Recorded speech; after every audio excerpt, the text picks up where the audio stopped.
Parmenides membedakan antara kebenaran dan pendapat, Wahrheit dan Meinung. Jadi kalau itu kebenaran, ya dia universal, berlaku untuk siapapun, kapanpun, dan dimanapun. Kalau pendapat, dia berubah-ubah. Seperti penampaan yang labil. Jadi kebenaran itu abstrak. Kalau pendapat itu dasarnya sesuatu yang tampak saja. Kayak tadi ya, tak kasih contoh. Gelas tadi yang ada airnya, kamu masukin pensil. Kalau kamu hanya lihat pensilnya saja sekarang dari luar, penampakannya saja, maka kamu akan menyimpulkan pensilnya bengkok. Nah, itu jalan pendapat. Padahal apa? Kebenarannya pensilnya masih tetap lurus. Banyak orang yang berhenti di pensil bengkok ini. Tidak mau menggunakan akalnya untuk menjangkau bahwa loh, itu pensil itu masih lurus. Hanya karena kena biasnya air saja terus dia kelihatan bengkok. Itu sama kayak kita hari ini kan, yang terjebak oleh penampakannya, tertipu oleh tampilannya, kata-katanya, narasi teksnya, tidak mau berpikir lebih dalam sedikit. Ada makna kebenaran universal di situ. Akhirnya kan kita clash. Kita melupakan jangan-jangan kita ini sebenarnya sama, cuma penampakannya saja berbeda.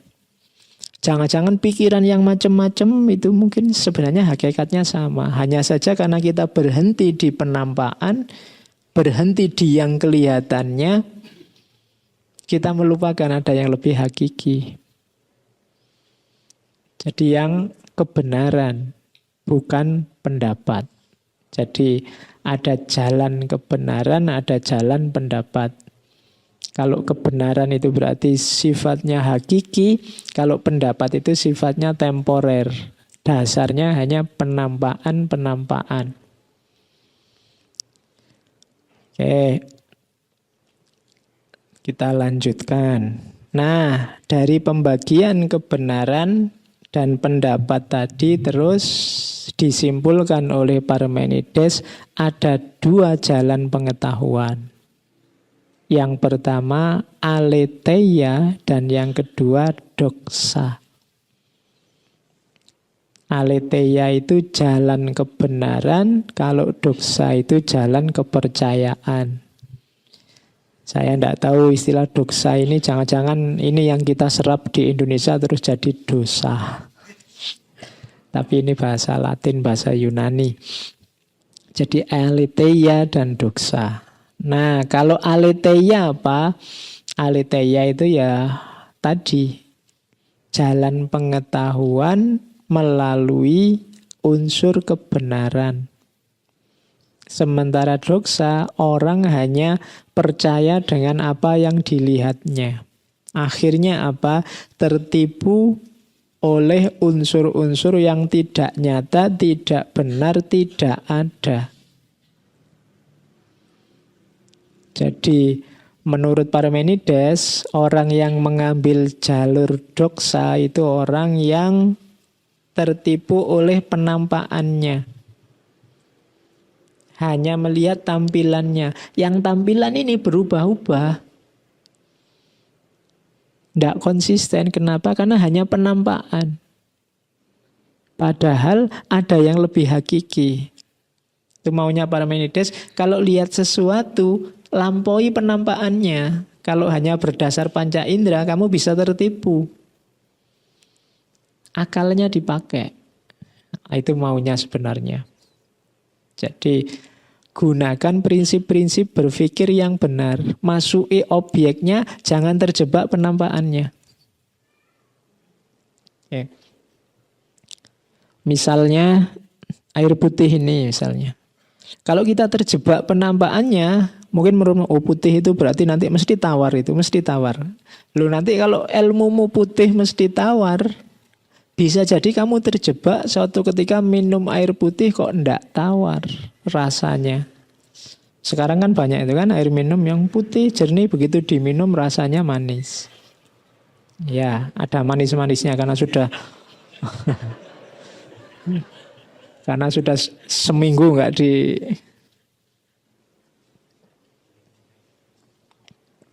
Jadi jalan kebenaran itu lampaui penampakannya. Ada yang lebih hakiki.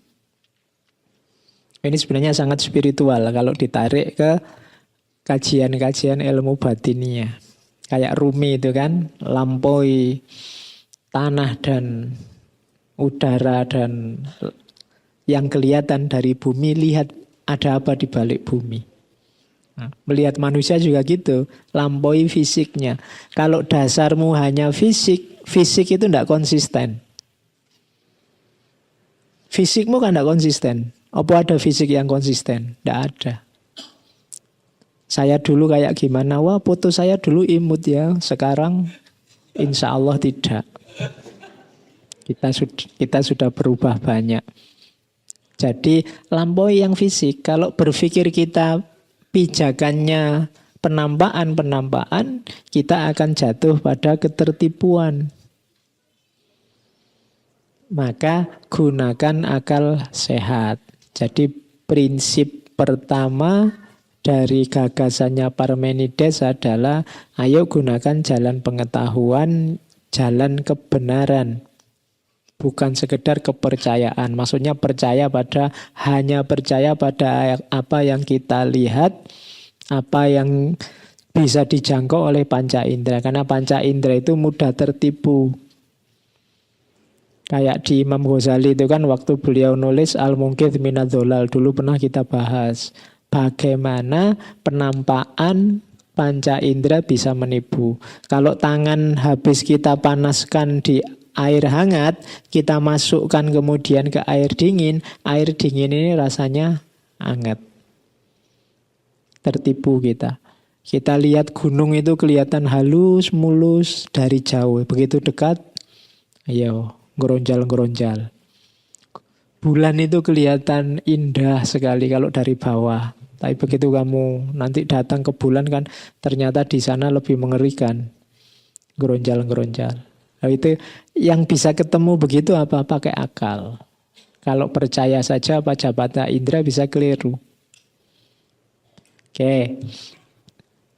Nah, dari situ nanti lahirlah prinsip-prinsip logis, prinsip berpikir yang ini nanti jadi dasarnya ilmu logika. Termasuk diadopsi oleh Aristoteles. Jadi pelajaran tentang ada, pelajaran tentang jalan kebenaran dan jalan penampakan melahirkan yang pertama apa? Prinsip of identity. Prinsip of identity itu A sama dengan A. Kalau dia ada ya pasti ada. Ini kacamata ya ini kacamata itu ada ya berarti dia kacamata itu ada. Itu namanya prinsip of identity. Jadi cara berpikir paling dasar itu prinsip of identity. Kalau kalian prinsip of identity saja tidak bisa, tidak mungkin kalian bisa jadi filosof. Karena ini paling sederhana. Ini apa? Kan kita sebut kacamata. Kan saya bilang tadi identity itu A sama dengan A. Kalau ini kacamata, ya kita pahami dia sebagai kacamata. Itu prinsip of identity, sederhana.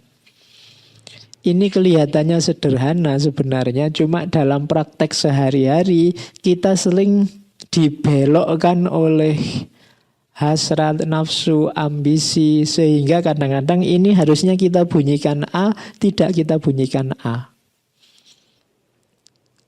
Jadi prinsip of identity saja kita kadang tidak lulus. Kenapa? Karena kepentingan, karena nafsu, karena hasrat. Sudah jelas kelihatan bahwa yang benar itu. Itu kan prinsip A sama dengan A. Tapi kadang-kadang kita belokkan sendiri. Dalam rangka apa? Kepentingan. Jadi ada hal tersembunyi yang kita inginkan di luar kebenaran. Padahal ini prinsip paling dasar. Kita kadang kesulitan menyebut A sama dengan A. Makanya tadi saya bilang kalau ini saja kita tidak lulus, mungkin kita tidak bakat jadi filosof. Karena filosof itu ya keberpihakannya tegas pada yang benar dan yang bijaksana. Kalau mengakui kebenaran saja tidak bisa, ya susah. Jadi itu prinsip pertama. Yang kedua, prinsip non-contradiction. A tidak sama dengan B. Kacamata ini tidak sama dengan laptop. Itu juga cara berpikir dasar.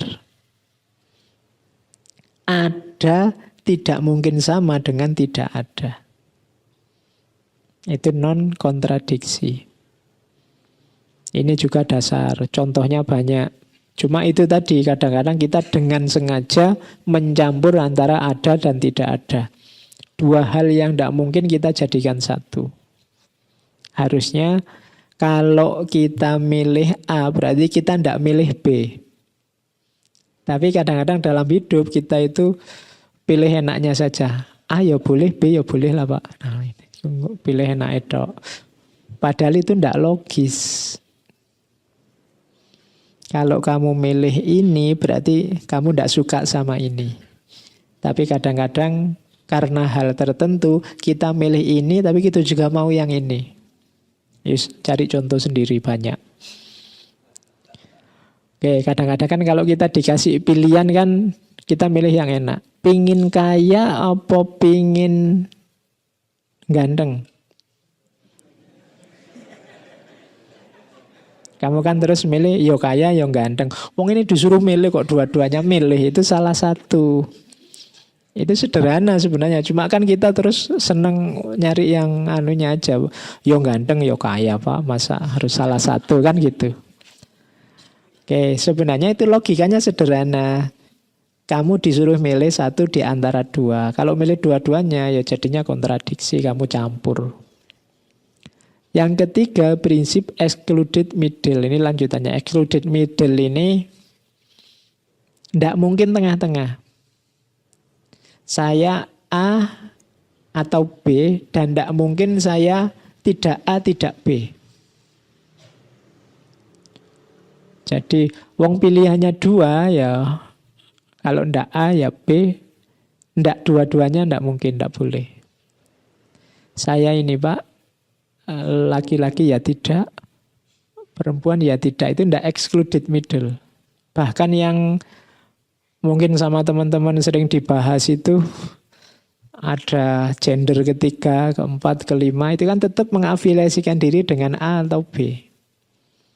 Nah, itu excluded middle, tidak mungkin dua-duanya. Oh itu, ini tiga prinsip logika paling dasar. Seolah-olah kita paham, tapi waktu dipraktekkan rasanya berat. Karena manusia itu ternyata ya seperti dawuhnya Imam Ghazali, akal itu, logika itu kita pakai tidak sebagai raja tapi hanya sebagai panglima. Rajanya ternyata hati, kolab, kecenderungan diri. Jadi akal ini kita bawa sesuai kecenderungan kita. Kalau kita kecenderungannya ke sana, ya kita bawa ke sana. Setidak logis apapun. Jadi ini yang sering menipu kita. Hati kita ternyata, kolab kita ini lebih dominan. Meskipun kita manusia harusnya akal sehatnya jalan. Tapi akal itu banyak disetir oleh kecenderungan hati kita. Kita banyak disetir oleh suka dan tidak suka.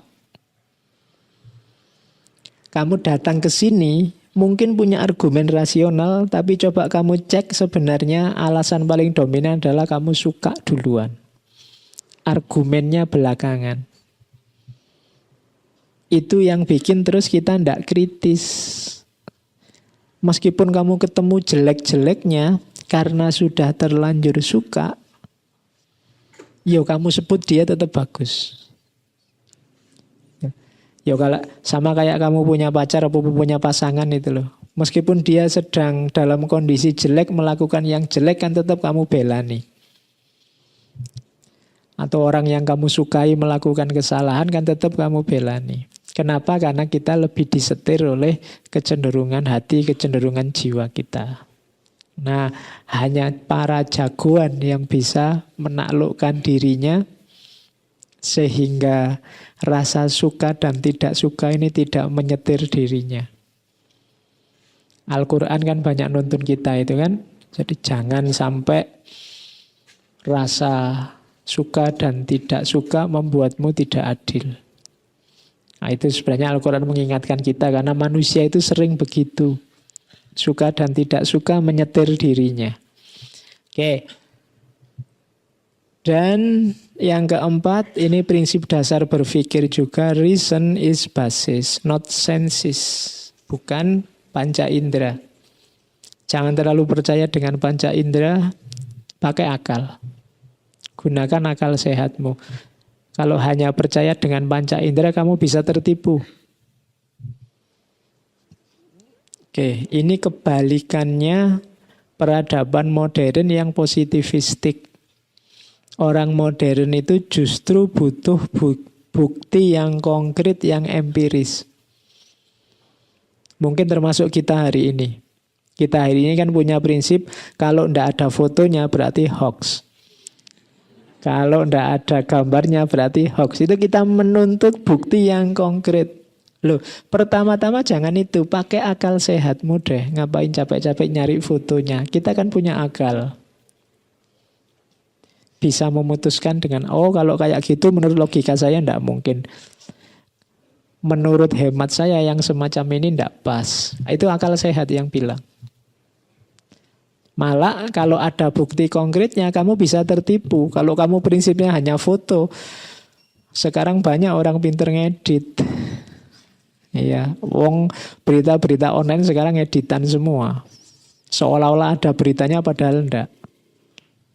Maka jangan tertipu oleh yang terlihat. Akal sehatnya dipakai. Oke, jadi ini prinsip berpikir dasar. Terus prinsip epistemologi selanjutnya sama kayak tadi. Akalnya dipakai, kemudian pengetahuan indrawinya dipending. Jadi pengetahuan indrawi inilah sumbernya pluralitas. Akal lah yang bisa menjangkau di mana kita sama, di mana kita seragam. Nah, ini nanti ketemu benang merahnya. Semakin kita sadar bahwa kita berbeda, semakin kita hanya melihat yang penampakan-penampakan ini, kita akan menyadari bahwa kita berbeda, ya semakin kita susah bersatu. Untuk bersatu justru ayo kita sadari persamaan-persamaan kita. Orang posmo itu sebenarnya memang punya kecenderungan menyadari pluralitas perbedaan. Tapi kalau kita basisnya di perbedaan ini, ya semakin tegas perbedaan kadang-kadang semakin susah untuk disatukan. Kalau versinya Parmenides, lihatlah kesamaan-kesamaan kita. Maka kita akan lebih mudah untuk diikat rukun. Jangan lihat kamu aliran apa, kamu kelompok apa. Kalau dilihat itu, ketemunya penampakan dan kita pasti berbeda. Begitu kita berbeda, biasanya terus ada jarak di antara kita. Kenapa sih Pak zaman dulu kok enggak banyak friksi-friksi, enggak banyak konflik-konflik? Mungkin zaman dulu kita enggak banyak sadar tentang perbedaan kita. Karena teknologi informasinya mungkin belum terlalu membantu ke sana. Tapi sekarang begitu ada IT, kita sadar banyak sekali perbedaan. Begitu sadar perbedaan, terus kita kan biasanya mengambil jarak. Semula saya tidak banyak kenal dengan kalian ini siapa. Begitu nanti salaman, kenalan, terus kamu bilang, Pak, saya ini kelompok keras, Pak. Wah, sudah mengkerut terus. Langsung satu jarak ditambah. Saya dari kubu sana, Pak, nambah lagi satu jarak. Semakin tahu penampakan dan identitas kita, terus semakin banyak, semakin berjarak dari yang lain. Karena topeng kita kan banyak. Tapi kalau Parmenides melihat, mbok sudah kita lihat samanya saja. Hakikatnya kita ini satu. Nah, itulah maunya Parmenides. Jadi ayo satu saja. Kita sama-sama manusia kok, itu jadi satu. Kita sama-sama makhluknya Allah kok, kan itu jadi satu juga. Begitu kita ada di level yang satu ini, menjalani hidup jadi lebih mudah. Jadi kita ini satu yang punya fungsi dan punya bakat dan punya kemampuan yang beda-beda. Sehingga kita harusnya kerjasama. Kayak di depan tadi loh, kita ini kayak organisme. Organisme ini kan beda-beda tapi hakikatnya satu. Tubuh kita ini kan macam-macam, ada kaki, ada tangan, ada mulut, ada telinga. Ini kan beda semua. Kalau sama semua bisa mengerikan wujud kita. Sendiri-sendiri, mainnya juga sendiri-sendiri. Tangan ada tugasnya sendiri, kaki ada tugasnya sendiri, telinga ada tugasnya sendiri. Tapi hakikatnya satu. Jadi, nah kesadaran kita di kesadaran yang hakikat satu ini. Jangan kesadaran yang penampakan yang banyak. Kita antar manusia juga begitu. Mungkin kalau kalian yang tidak, misalnya apa, tidak pecinta kucing misalnya. Kamu lihat kucing itu kan sama saja, kucing di mana-mana juga begitu, kan gitu.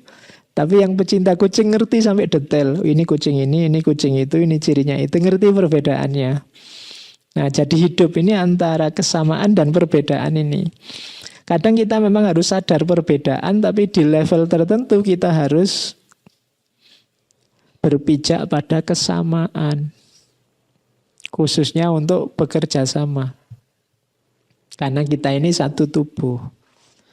Jadi itu prinsip epistemologi yang kedua. Kalau versinya Parmenides.